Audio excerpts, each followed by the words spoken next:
સ્વાગત છે મિત્રો આપણી પોતાની યુટ્યુબ ચેનલ ઇઝી રસોઈ ડાયરીઝમાં। આજે આપણે બનાવીશું દહીંપૂરી। સૌપ્રથમ આપણે ગ્રીન ચટણી બનાવવા માટે મેં અહીંયા કોથમીર, ફુદીનો અને લીલા મરચાં લીધા છે।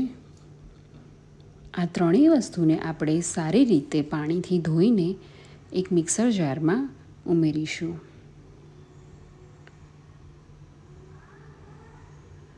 હવે આપણે મિક્સરને 3 થી 4 મિનિટ માટે ચલાવી લઈશું।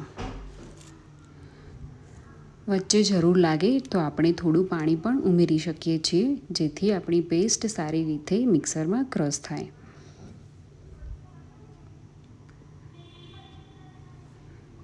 હવે આપણે મિક્સર જારનું ઢાંકણ ખોલીને એકવાર ચેક કરી લઈશું।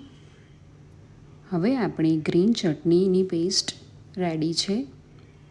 આપણે એમાં થોડું મીઠું અને લીંબુ પણ ઉમેરી શકીએ છીએ। હવે દહીંપૂરી માટે આપણે અહીંયા બાફેલા બટાકા, બાફેલા ચણા, ગ્રીન ચટણી અને લાલ ચટણી પણ લીધી છે। હવે આપણે નાયલોન પૂરી લઈશું અને ચણા બટાકાનો મસાલો બધી જ પૂરીમાં આપણે સારી રીતે ભરી લઈશું।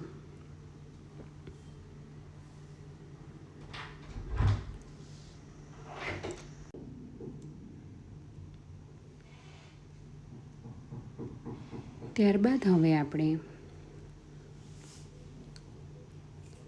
ખજૂર આમલીની ખાટી મીઠી ચટણી દરેક પૂરીમાં સરખી રીતે એડ કરીશું।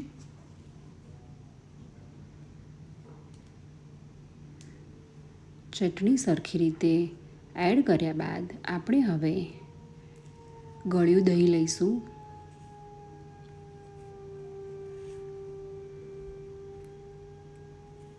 દહીંને આપણે સારી રીતે બધી જ પૂરીમાં ઉમેરી દઈશું।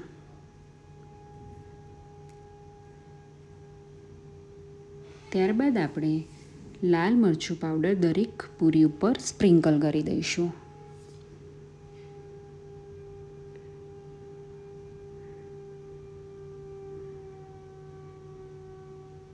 હવે આપણે એકદમ નાની સેવ બધી જ પૂરી ઉપર ભભરાવી દઈશું। સેવને સરખી રીતે ઉમેર્યા બાદ આપણે હવે ગ્રીન કોથમીરથી આપણે ગાર્નિશ કરીશું। તો તૈયાર છે આપણી દહીંપૂરી। જો તમને આ રેસીપી ગમી હોય તો લાઇક, શેર અને સબસ્ક્રાઈબ કરવાનું ન ભૂલતા। Thank you.